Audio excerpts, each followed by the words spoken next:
Kereta ni ada lalu kat FYP korang tak? Ni kereta berada ni, NIM dari NIM 199 Garage. Geng-geng main turbo besar mesti kenal brother ni punya. Sekarang NIM ni dok shock layan drift guna mesin Silvia S15.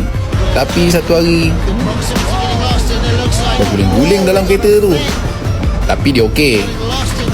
Kereta barai lah cerita dia. Tapi tak apa, dia ada lagi sebiji S15 sequential. Ni lah kereta yang lalu FYP tu. Dia ni collect kereta JDM macam Hot Wheels je Kau tengok Evo 5, Baby Godzilla, Evo 3, Evo 10, Supra dan bersusun lagi collection dia. Bila kereta mahal, rim mesti mahal juga kan? Nak cuci rim mahal bukan boleh cuci biasa je. Saya offer solusinya bang, Walidau. Degreaser ni selamat untuk cat dan efektif untuk tanggalkan kotoran dan minyak dekat rim mahal korang tu. Body kereta pun boleh guna. Bersih tanpa dakwa-dakwi lagi. Beli dia beg kuning sekarang. Walidau.